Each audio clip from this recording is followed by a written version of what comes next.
हाँ, तो ऑब्जेक्ट अगर 2 मीटर पर सेकंड से इधर जाए, ये 4 मीटर पर सेकंड से इधर जाए, तो वेलोसिटी ऑफ इमेज कितनी होगी ये अपने को पता ना। कुछ लोग 10 आंसर मीटर पर सेकेंड। 10 मीटर पर सेकेंड। हाँ, वेरी गुड।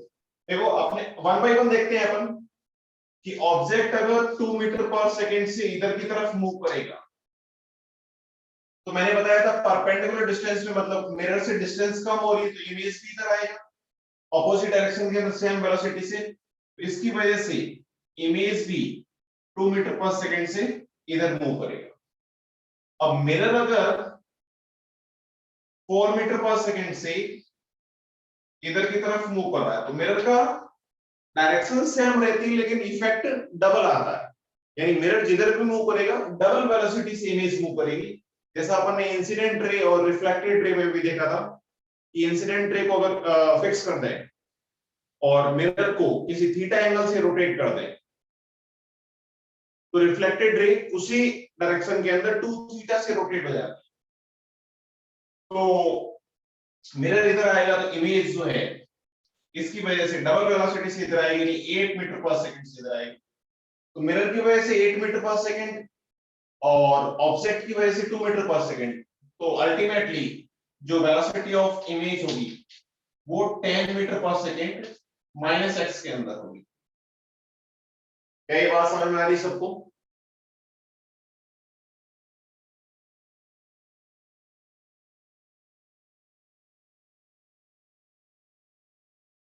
एक और एग्जांपल ट्राई करते हैं अपन। लेट्स से कि दिस टाइम ऑब्जेक्ट जो है किसी एंगल पे रोटेट कर मूव कर रहा है, जैसे लेट्स से 30 डिग्री पे 5 मीटर पर सेकंड से मूव कर रहा है, और ये जो मिरर है ये भी किसी एंगल पे, ये जो है 5 मीटर पर सेकंड 60 डिग्री पे रोटेट कर रहा है। ये ऑब्जेक्ट है, तो वेलोसिटी ऑफ इमेज कितनी होगी ये अपने को पता। इस बार अपने किसी एंगल पे ले लिया दोनों की वेलोसिटी, तो वेलोसिटी मिरर मूव कर रहा है या रोटेट कर रहा है? रोटेट नहीं कर रहा है, मूव कर रहा है कितने एंगल पे। रोटेट तो करेगा तो फिर अपन एंगुलर वेलोसिटी डिफाइन करेंगे ना। यस। रोटेट नहीं कर रहा है, मूव कर रहा है।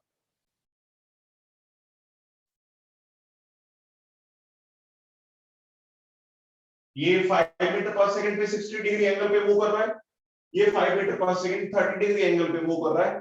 तो इफेक्टिवली वेलोसिटी ऑफ इमेज कितनी होगी ये अपने को पता करना। 5/2 into 2 minus √3। ओके, कौन सी डायरेक्शन के अंदर? राइट।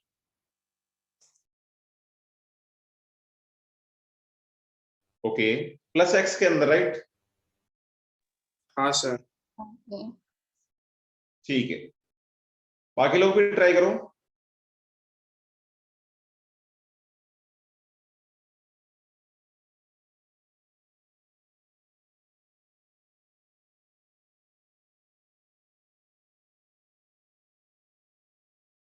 हाँ देखो, तो सब लोगों से हो जाना चाहिए था। इधर ध्यान दो कि सबसे पहले अगर अपने को ऑब्लिक या इस टाइप की एंगल पे अगर वेलोसिटी है तो अपने को ये सॉल्व नहीं करना आता, अपने इसको कंपोनेंट कर लेते हैं। तो ये तो वेलोसिटी कितनी आ गई 5 cos 30 और ये आ गई 5 sin 30। ऐसे कैसे इसके भी कंपोनेंट कर लेते हैं, 5 cos 60 और 5 sin 60। तो टोटल मिला के अपने पास 4 वेलोसिटी आ गई। 1 बाय 1 सबको देखते हैं। सबसे पहले ऑब्जेक्ट अगर 5 मीटर पर सेकंड से ऊपर की तरफ जाएगा, ये मैं इमेज यहां पे बना लेता हूं, इसकी जो जो वेलोसिटी होगी उन सबको देख लेता हूं। तो 5 मीटर पर सेकंड से ऑब्जेक्ट ऊपर जाएगा तो इमेज भी 5 मीटर पर सेकंड से ऊपर जाएगा, सॉरी 5 को sin 30 से ऊपर जाएगा। अरे बोलो सर तो इसकी वजह से 5 sin 30 से ऊपर जाएगा। अब अगर ऑब्जेक्ट 5 cos 30 से इधर जाएगा तो इमेज 530 से इधर की तरफ आएगा, ऑपोजिट डायरेक्शन में आएगा, यानी 5 cos 30 से इधर की तरफ है। अब इसकी वेलोसिटी देखते हैं, मिरर का डबल इफेक्ट आता है, लेकिन मिरर अगर ऊपर जाएगा यानी पैरेलल मूव करेगा तो इसका कोई इफेक्ट आएगा क्या? इस वेलोसिटी इस नो वेलोसिटी सर, इस कंपोनेंट का इमेज पे कोई फर्क पड़ेगा क्या? नहीं सर। हाँ, तो और इस वेलोसिटी से अगर मिरर इधर की तरफ जा रहा है तो इमेज भी आगे की तरफ जाएगा, मतलब सेम डायरेक्शन के अंदर जाएगा और डबल वेलोसिटी से जाएगा, यानी ये वेलोसिटी 2 into 5 cos 60 हो जाएगी। तो सारी वेलोसिटीज निकाल ली अपन ने, तो इफेक्टिव वेलोसिटीज निकाल सकते हो, 1 by 1 सबकी वैल्यू निकाल देते हैं भाई। तो ये आ गई क्या? आ गई 5 cos 30, cos 30 की वैल्यू कितनी? √3/2। ये कितनी हो जाएगी? 2 into 5 यानी 10 हो गया, और cos 60 1/2 यानी 5 आ गया, और ये आ गया 5/2। तो इन दोनों का अगर मैं रिजल्टेंट निकालूं तो इन दोनों का रिजल्टेंट इधर की तरफ आ जाएगा, और कितना आएगा? 5 into 1 minus √3/2। ठीक है, तो अब ये दोनों एक दूसरे से 90 डिग्री पे है, तो इनका रिजल्टेंट नेट वेलोसिटी क्या आ जाएगी? इमेज की नेट वेलोसिटी आ जाएगी, 5 को कॉमन ले लेता हूं मैं, तो 5 तो बाहर आ गया, into under root of 1 minus √3/2 का स्क्वायर प्लस 1/2 का स्क्वायर। तो यहां से 1/2 भी बाहर आ जाएगा, तो इसको मैं लिख लेता हूं 2 minus √3 और ये 1 और ये 5 है। इतनी वेलोसिटी से जो है वो इमेज मूव करेगा, और अगर एंगल निकालना है किस एंगल पे मूव करेगा, तो इमेज अगर सपोज ये इमेज है, ये किसी थीटा एंगल पे रोटेट मूव कर रहा है, तो बताओ वेलोसिटी के दोनों कंपोनेंट पता है, तो tan थीटा कितना हो जाएगा? y/x। y कितना है? 5/2 अपॉन x कितना है? 5/2 into 1 minus सॉरी 2 minus √3। तो 5/2 से 5/2 कैंसिल हो गया, थीटा कितना आ गया अपने पास? tan inverse 1/2 minus √3। तो इतने एंगल पे रोटेट करेगा हॉरिजॉन्टल के साथ, और इतनी वेलोसिटी के साथ मूव करेगा जो इमेज होगा। क्या ये बात समझ में आ रही सबको?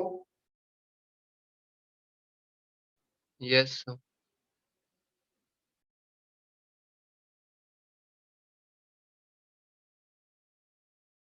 किसी को भी कोई डाउट नहीं इसमें?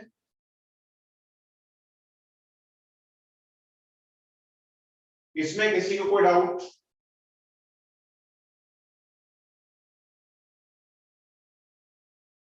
No no sir. सर। तो I think velocity related example try कर सकते हो सब लोग।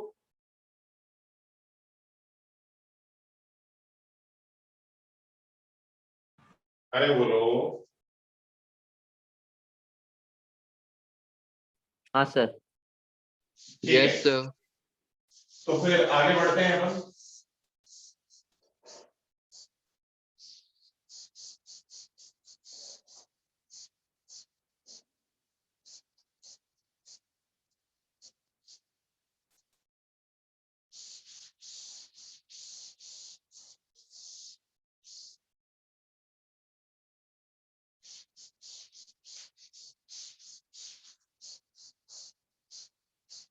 तो ये तो अपने वेलोसिटी की बात हो गई कि ऑब्जेक्ट और मिरर किसी वेलोसिटी से अगर मूव करेंगे तो उसका इमेज पे क्या फर्क पड़ेगा, ठीक है।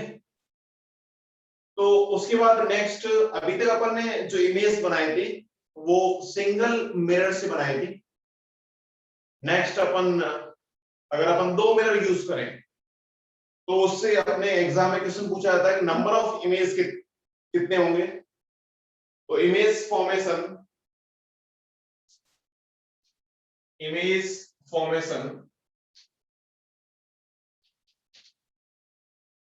फ्रॉम टू प्लेन मिरर,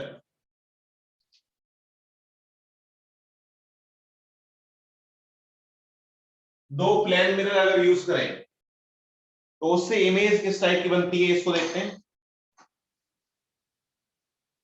सबसे पहले फर्स्ट केस लेते हैं अपन, both are placed parallel to each other, दोनों जो है वो पैरेलल प्लेस कर दें तो इमेज कितनी बनती है, कैसे बनती है, इसको समझते हैं। तो ये वैसा केस हो गया कि जब तुम हेयर कटिंग करवाने जाते हो तो सैलून के अंदर तुमने देखा होगा कि जैसे अगर एक सामने, मेरे सामने वाली दीवार पे मिरर लगा हुआ है, एक पीछे वाली दीवार पे मिरर लगा हुआ है, तो दोनों मिरर क्या हो गए, एक दूसरे के पैरेलल हो गए और Yes, sir. अपन बीच में बैठे हुए हैं। तो तुमने देखा होगा अपनी कितनी इमेज बनती है, इनफाइनाइट। इनफाइनाइट इमेज बनती रहती है, इमेज के पीछे इमेज, इमेज के पीछे इमेज। तो वो कैसे बनती है उसको समझते हैं। तो जैसे एक मिरर अपन ने यहां पे प्लेस कर दिया, ऐसे कैसे एक मिरर यहां पे प्लेस कर दिया और यहां पे कोई ऑब्जेक्ट है, तो इस ऑब्जेक्ट का इमेज बनाना तो आता है अपने को कि रे मिरर पे इंसिडेंट करवाओ और जहां पे रिफ्लेक्टेड रे मिलेगी उसी पॉइंट को अपन इमेज बोल देंगे। तो सबसे पहले मैं इस मिरर से बनाता हूं, तो ये रेज ऐसे गई, ऐसे गई,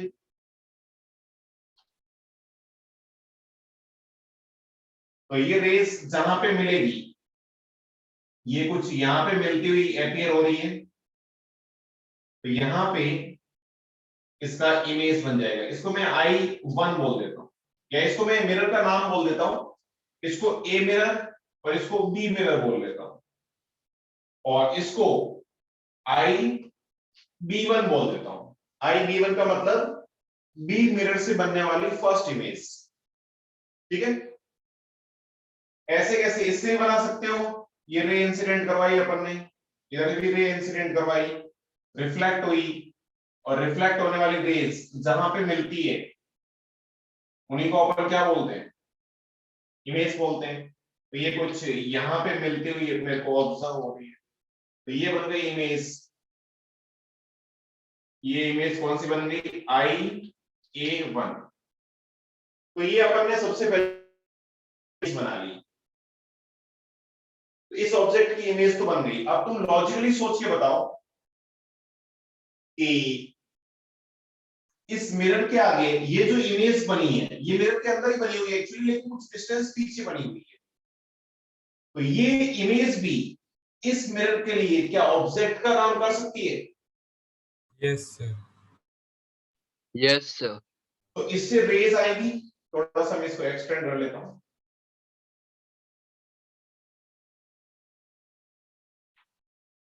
तो अब देखो ना, डायग्राम में बनाना थोड़ा सा पॉसिबल नहीं है, मैं डायरेक्टली बना लेता हूं। वैसे कैसे बनती है अपने को पता है, इधर से इधर यहां तक तो जो है इस टाइप से बनाएंगे रेस को, फिर आगे ऐसे रेस आएगी, ऐसे रेस आएगी, ऐसे चली जाएगी, ऐसे कैसे ऐसे रेस आएगी, ऐसे चली जाएगी, और ये दोनों जहां पे भी मिलेगी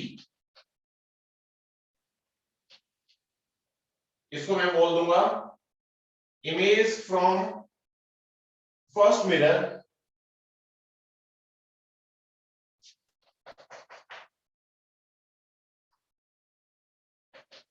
IA2 ऐसे कैसे, और डिस्टेंस भी निकाल सकते हो अपन, जैसे इस ऑब्जेक्ट की इमेज, ऑब्जेक्ट जो है वो x डिस्टेंस पे है इससे भी, और इससे भी अगर x डिस्टेंस पे है, तो जो पहली इमेज बनेगी वो तो x डिस्टेंस पे बनेगी, ये भी और ये भी। फिर सेकंड टाइम इस मिरर के लिए ये ऑब्जेक्ट का काम कर रही है, तो ये कितनी डिस्टेंस आगे है, x x और x 3x, 3x अगर आगे है तो 3x पीछे इमेज बन जाएगी, मतलब ये इन दोनों इमेज के बीच में डिस्टेंस कितनी होगी, 2x। ऐसे कैसे, अब ये जो इमेज बनी है, ये जो IA1 है, वो इस मिरर के लिए ऑब्जेक्ट का काम कर सकती है, तो ये कितनी आगे है 3x, तो ये x ये होगी 2x, यहां पे एक और इमेज बन जाएगी IV2 बोल सकता हूं। ऐसे कैसे, अब वापस से ये प्रोसेस कंटिन्यूअसली चलता रहेगा ऐसे कैसे, अब ये वाली जो इमेज बनी है IA2 वो उसके लिए ऑब्जेक्ट का काम करेगी, फिर ये IV2 जो बनी है वो इसके लिए ऑब्जेक्ट का काम करेगी, तो ऐसे जो है अपन डिस्टेंस निकाल सकते हैं कंटिन्यूअसली सक्सेसिव इमेज की। ऐसे तुमको सोचो कि इधर भी इनफाइनाइट इमेज बनेगी और इधर भी इनफाइनाइट इमेज बनेगी। क्या ये बात समझ में आ रही है सबको? Yes, sir. तो इमेज बना सकते हो ना सब लोग?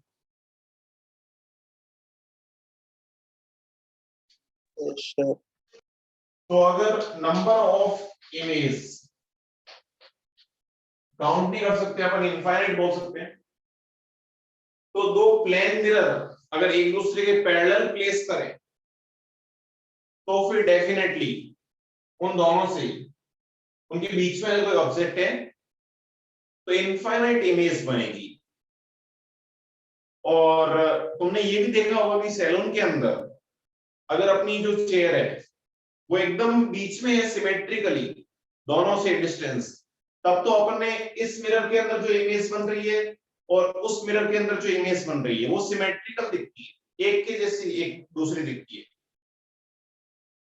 और अगर अपन किसी एक मिरर के पास में है, मतलब एक मिरर से डिस्टेंस ज्यादा है, एक मिरर से डिस्टेंस कम है,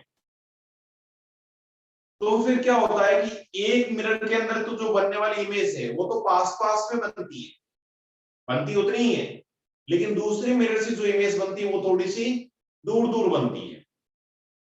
ये सबने फील किया होगा आई थिंक। Yes, sir. तो इसमें इस टॉपिक में कोई डाउट? उसके बाद अपन नेक्स्ट केस की तरफ बढ़ते हैं कि अपने को ये समझ में आ गया ना कि अगर दो मिरर को, प्लेन मिरर को अगर तुम पैरेलली प्लेस करोगे तो इनफाइनाइट नंबर ऑफ इमेज बनेगी।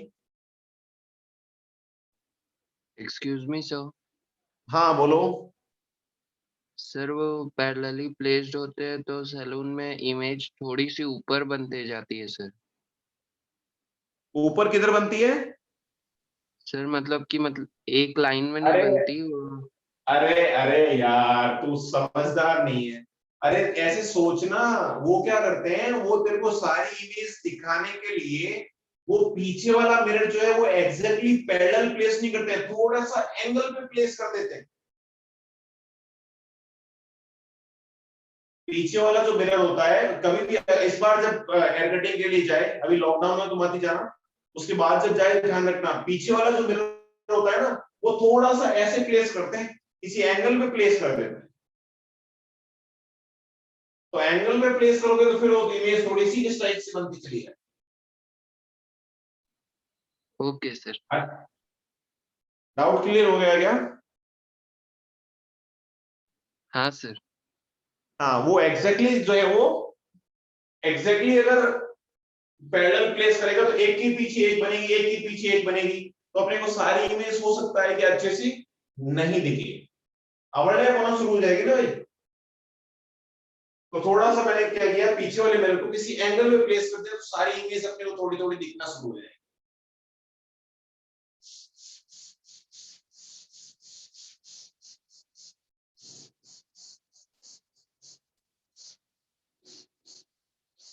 अब सेकंड केस देखते हैं अपन कि अगर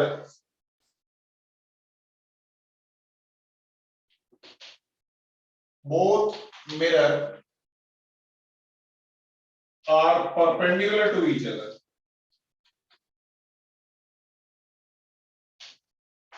एक दूसरे के अगर परपेंडिकुलर प्लेस करें, यानी एक मिरर तो ऐसा है और एक मिरर ऐसा है अपने पास,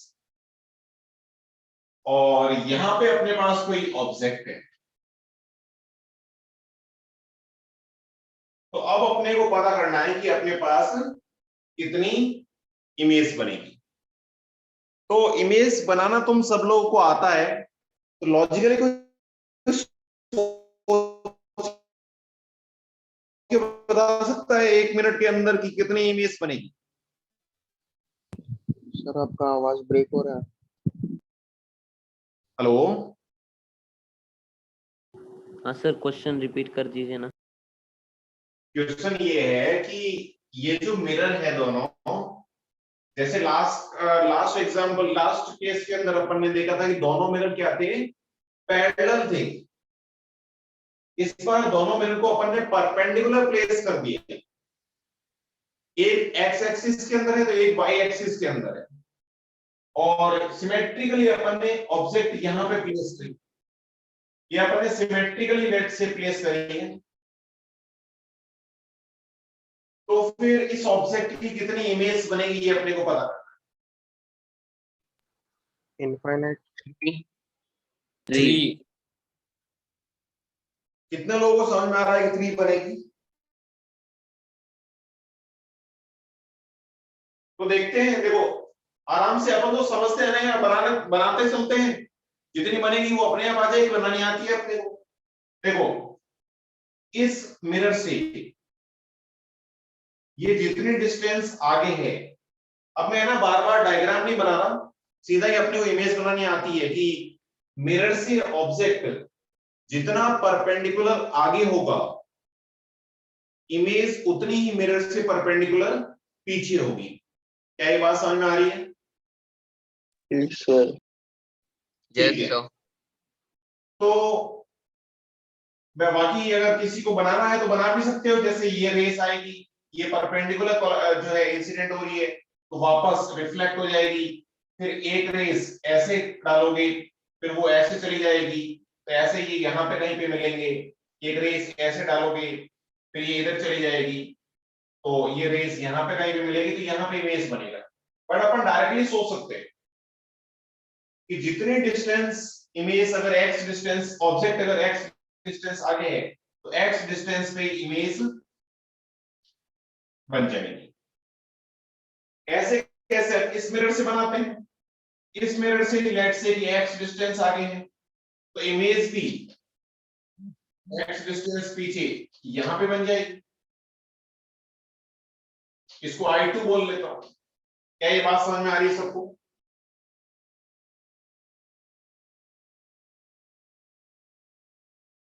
अरे बोलो। हाँ सर। I1 और I2 में कोई किसी ऊपर डाउट? नहीं सर।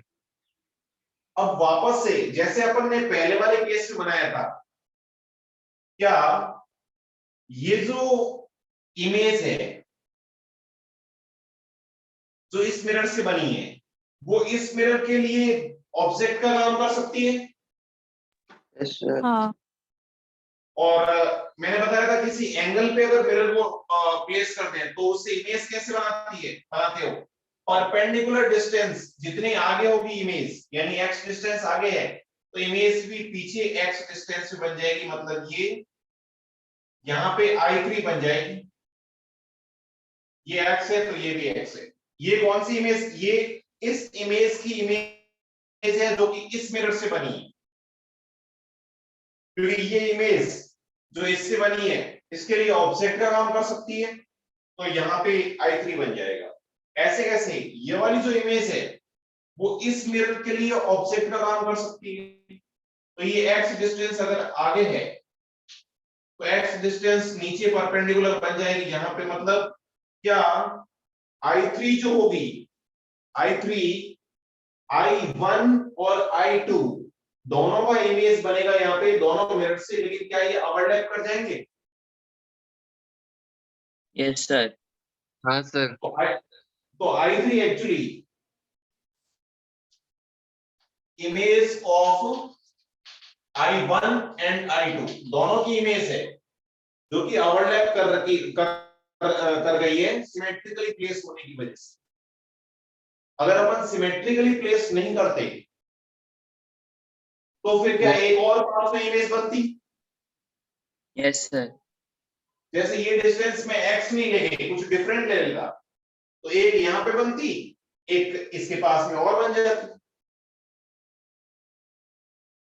क्या ये बात समझ में आ रही है?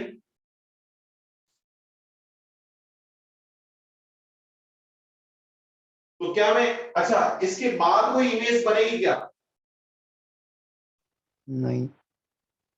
इसके बाद तो दोनों के दोनों जो है वो कोई आगे है ही नहीं, परपेंडिकुलर डिस्टेंस, सारी इमेज तो बन गई और तो कोई पॉसिबिलिटी नहीं है। कोई ऑब्जेक्ट और कोई ऑब्जेक्ट का काम कर सकता है क्या, बताओ?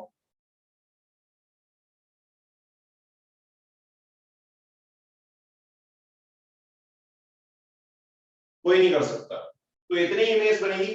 तो इसको मैं ऐसे बोल सकता हूं ना कि इफ ऑब्जेक्ट इज प्लेस्ड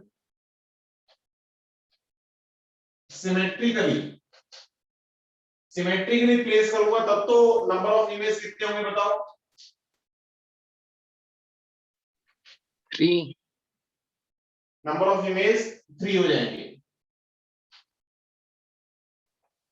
और एसिमेट्रिकल प्लेसमेंट अगर होगा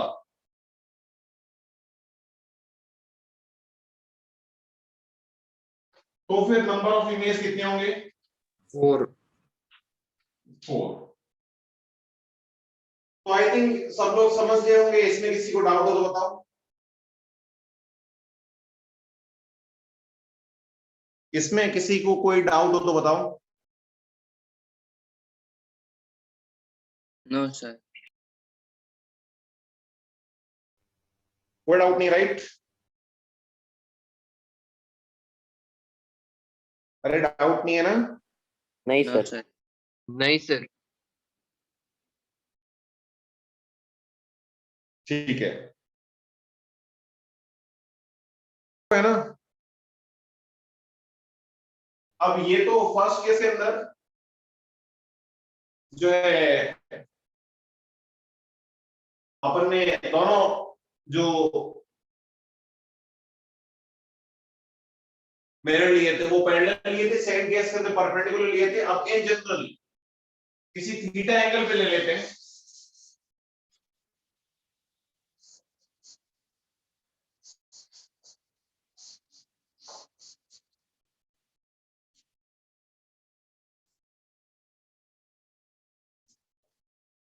तो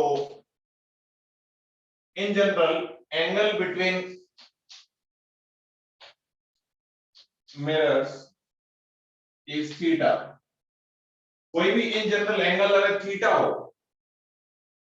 तो उस केस में कैसे सॉल्व करेंगे इसको देखते हैं। लेकिन ध्यान रखना, ये जो अपन पढ़ रहे हैं इसके अंदर ऑब्जेक्ट का जो प्लेसमेंट है वो ऑब्जेक्ट, अगर अपने कुछ भी नहीं बोला जाए तो यही मानना है ऑब्जेक्ट जो है ऑब्जेक्ट सिमेट्रिकली प्लेस किया हुआ है।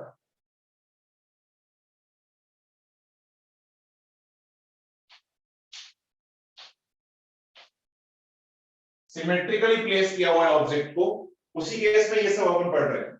सिमेट्रिकल प्लेस नहीं करोगे तो फिर दिक्कत होगी। तो इस केस में मैं डायरेक्टली फॉर्मूला बताता हूं, सबको सॉल्व करना है, सबको थोड़ा सा ध्यान रखना है। अपन हर केस के लिए अलग अलग, हर एंगल के लिए अलग अलग सॉल्व नहीं कर सकते। वैसे लॉजिकली ये सबको समझ में आ जाएगा, अपन ने दो केस ऑलरेडी देख रखे हैं। तो इस केस में सबसे पहले तो मैं एन निकालूंगा। एन क्या है? 360 अपॉन थीटा। एन निकाल लो 360 अपॉन थीटा। तो एन की दो वैल्यूज आ सकती है।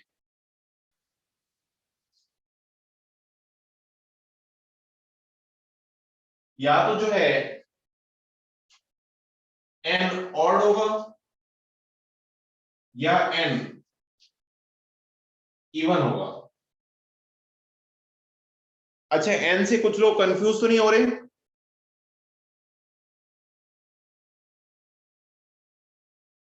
n number of image ना?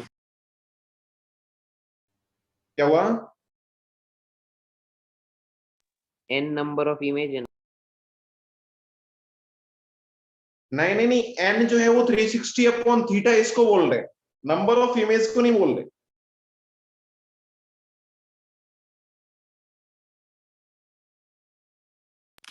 ठीक है सर। ठीक है,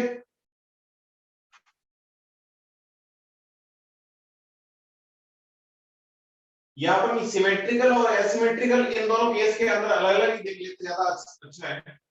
अपन यहाँ पे इसको हटा देते हैं, नहीं तो फिर क्या होगा, अपन ओनली फॉर एक ही फॉर्मूला पढ़ पाएंगे। इसके अंदर दोनों केस देख लेंगे। तो एन अगर इवन है, यानी जैसे सपोज थीटा की वैल्यू 90 डिग्री है, जैसे अपन ने अभी देखा था, तो थीटा की अगर वैल्यू 90 डिग्री है, तो उस केस में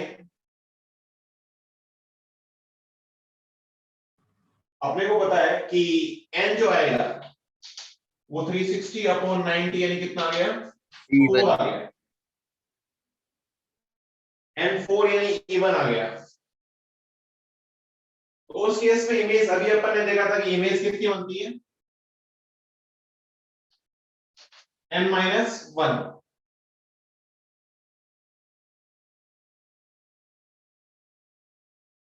अच्छा, लास्ट केस के अंदर एक चीज अपन ने ध्यान नहीं दिया, जैसे ऑब्जेक्ट यहां पे प्लेस्ड है,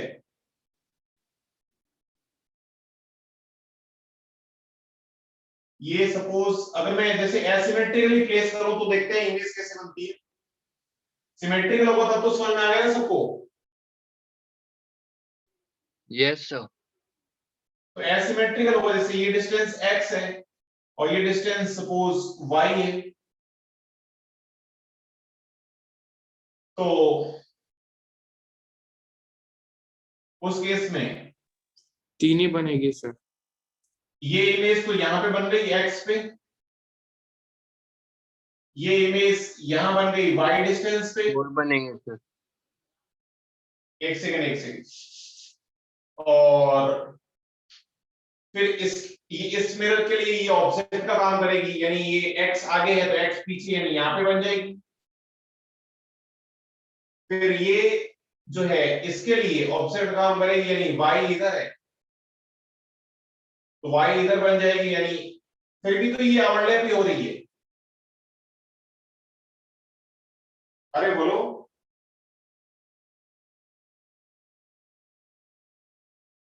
अगर अपन जो है इसको सिमेट्रिकल प्लेस नहीं करें तब भी तो ये ओवरलैप हो रही है।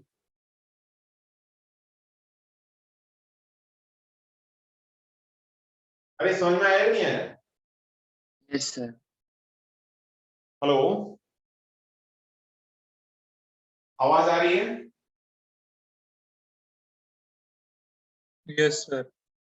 तो लास्ट वाले, ये तो जब तुम वापस से वीडियो देखो तो लास्ट वाले केस के अंदर ये लिख लेना, ठीक है ना?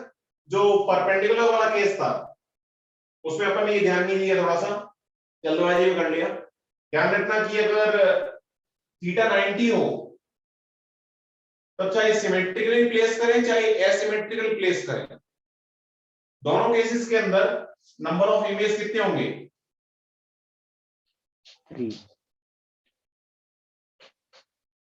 3 होंगे। अरे बोलो, ये समझ में आया कि नहीं आया? बताओ, आराम से बताओ। Yes, Yes, sir. sir. हाँ, Yes, तो sir. वो अपन ने जल्दबाजी में थोड़ा डिस्टेंस सोचा नहीं, और ये डायरेक्टली पता होना चाहिए, वापस से ऐसी गलती नहीं होनी चाहिए कि अगर सिमेट्रिकली प्लेस करें चाहे नहीं करें, दोनों केस के अंदर इमेज 3 आती है। ठीक है, तो ये अपने को ध्यान रखना है, थोड़ा सा ये वीडियो के अंदर ध्यान रखना, ठीक है?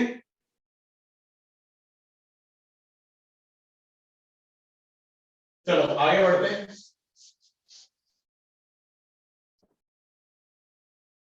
तो n इवन है, सबसे पहले क्या करना है, अपने को n निकालना है 360 अपॉन थीटा से, और n अगर इवन है तो इमेज n माइनस 1 हो जाएगी, जैसे अभी मैंने बताया था, क्योंकि एक इमेज जो है ओवरलैप कर जाएगी, ये वही केस है इवन वाला। जैसे n अगर थीटा अगर 90 है तो n तो कितना आता है 4, बट इमेज कितनी बनती है 3, n माइनस 1। n अगर इवन आएगा तो इमेज n माइनस 1 बनेगी। तो अपन अब देखो है ना, अपने को अलग अलग केस ध्यान रखने की जरूरत नहीं, ये डायरेक्टली कर सकते हैं।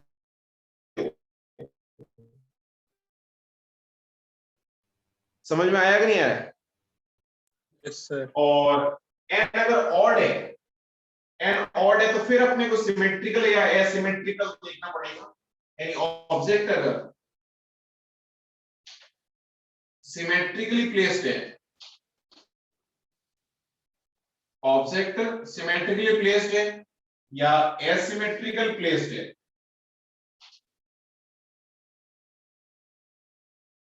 सिमेट्रिकल प्लेस्ड अगर है तो उस केस के अंदर तो अपने को पता है कि थीटा n अगर ऑड आएगा तब भी एक इमेज ओवरलैप कर जाएगी, यानी यहां पे इमेज n माइनस 1 होगी, और अगर एसिमेट्रिकली प्लेस्ड है तो फिर ओवरलैप नहीं करेंगे ऑड वाले केसेस के अंदर, तो यहां पे इमेज n होगा। क्या ये बात समझ में आ रही है? तो ये थोड़ा सा फॉर्मूला ध्यान रख सकते हो तुम, नंबर ऑफ इमेज कैलकुलेट करने के लिए बार बार अपने को डायग्राम बनाने की जरूरत नहीं है।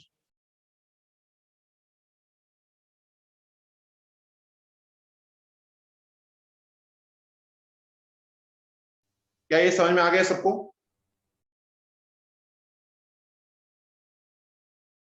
तो मैं वापस से याद दिला देता हूं, 90 डिग्री वाला केस जब परपेंडिकुलर थे उसके अंदर ध्यान रखना है, इमेज हमेशा 3 बनती है, वो उसको थोड़ा सा चेंज कर लेना,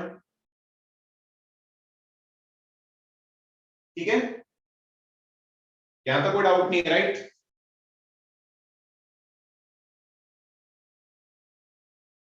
कोई डाउट यहां तक? No sir. ठीक है, तो अपन इस पे बेस्ड कुछ एग्जांपल ट्राई करते हैं।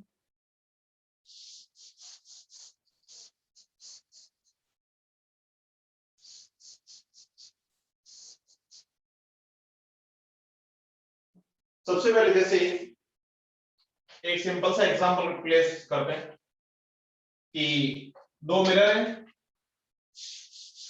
और इन दोनों के बीच में एंगल थीटा जो है, लेट से कि 30 डिग्री है या 45 मान लो, थीटा 45 डिग्री है, और यहां पे ऑब्जेक्ट प्लेस्ड है, तो नंबर ऑफ इमेज कितने बनेंगे ये अपने को पता करना है। 7। नंबर ऑफ इमेज कितने बनेंगे?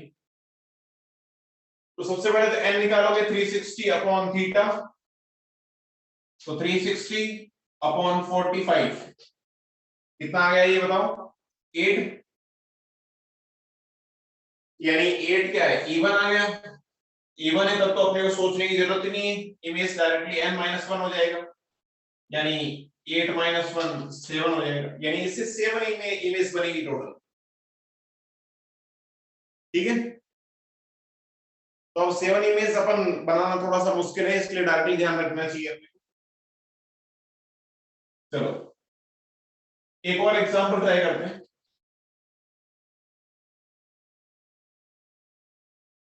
इस बार अपने को ये गिवन है कि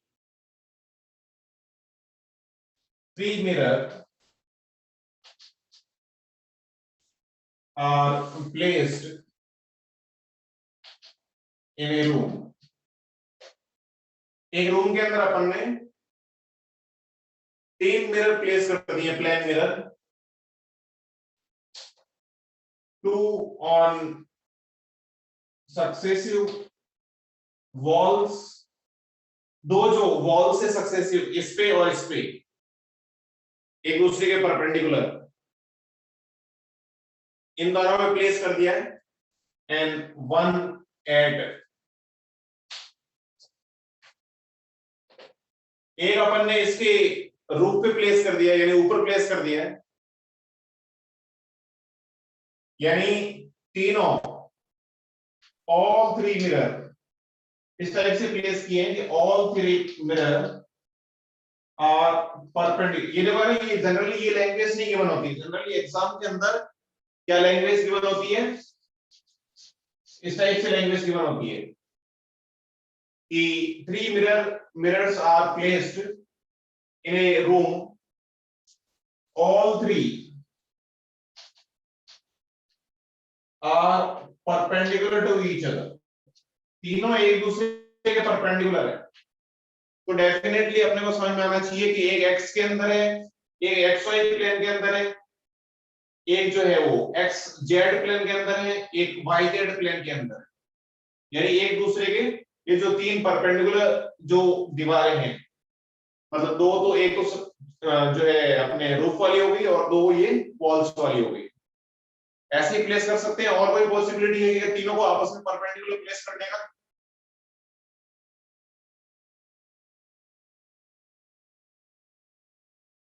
कुछ लोग बोल रहे हैं कि नहीं, एक तो मैं फर्श पे प्लेस कर दूंगा, एक ही बात है, उससे कोई फर्क नहीं पड़ेगा। अरे बोलो। Yes, sir. हाँ, तो three mirrors are placed in a room, all three are perpendicular to each other.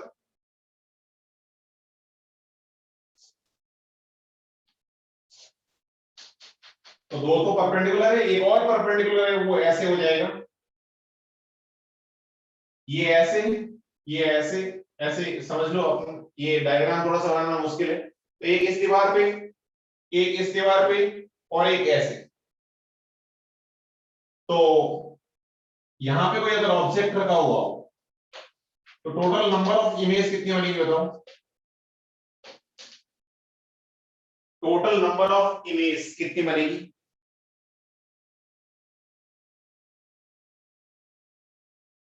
Total number of image कितनी बनेगी, जल्दी बताओ।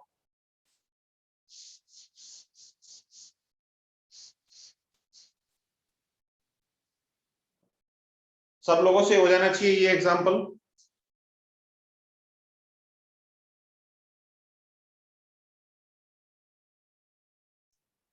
नाइन। हाँ, तो अथर्व बोल रहा है कि 9 इमेज बनेगी। ओके, और बताओ।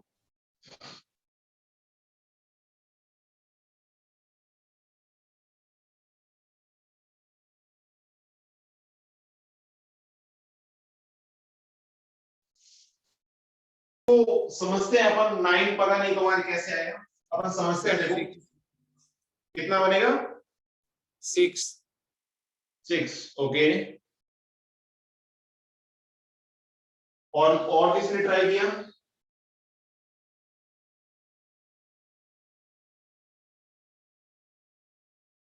और किसी ने ट्राई किया?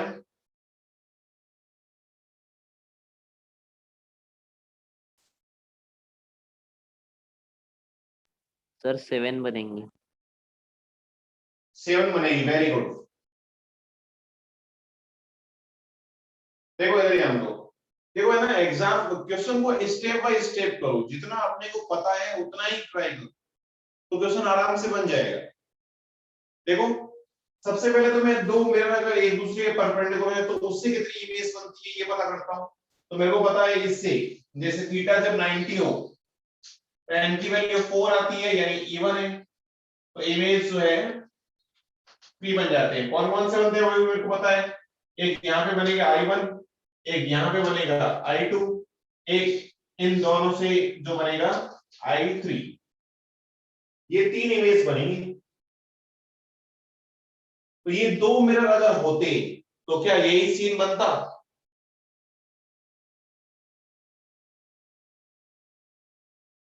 अरे बोलो। Yes sir. Yes sir. अब इस पूरे सिस्टम के ऊपर मैंने एक मिरर लगा दिया, तो इसके नीचे जो भी होगा वो सबकी इमेज बनाएगा वो। सर तो इस थर्ड वाले मिरर के लिए ऑब्जेक्ट I1, I2, I3 ये सब क्या हो जाएगा, ऑब्जेक्ट के टाइप से। Yes. तो इन चारों Yes, का वो sir. चारों को वो इमेज बनाएगा।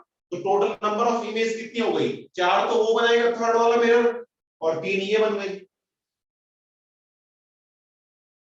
तो क्या मैं ऐसे बोल सकता हूं कि फॉर थर्ड मिरर, इसको मैं फर्स्ट और सेकंड बोल लेता हूं, फॉर थर्ड मिरर, या ऐसे लिख लेता हूं, third mirror will form image of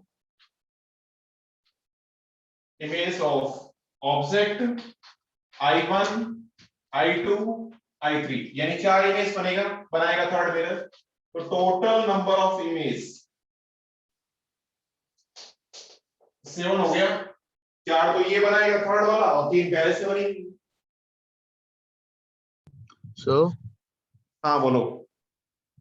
sir अभी अगर हम लोग तीन एक दूसरे को परपेंडिकुलर रख रहे हैं मिरर्स, तो कोई भी दो मिरर तो एक दूसरे को पैरेलल रहेंगे ना।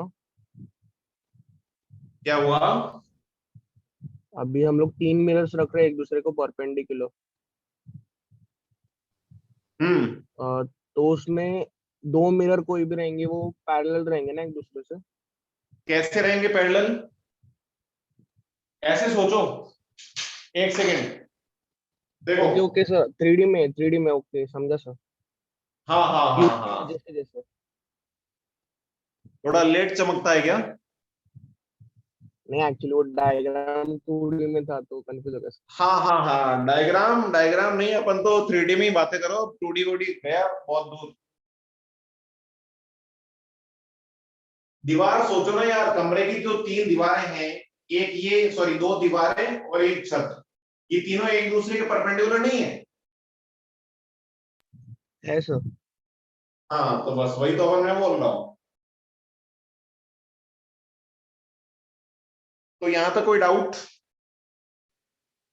No sir.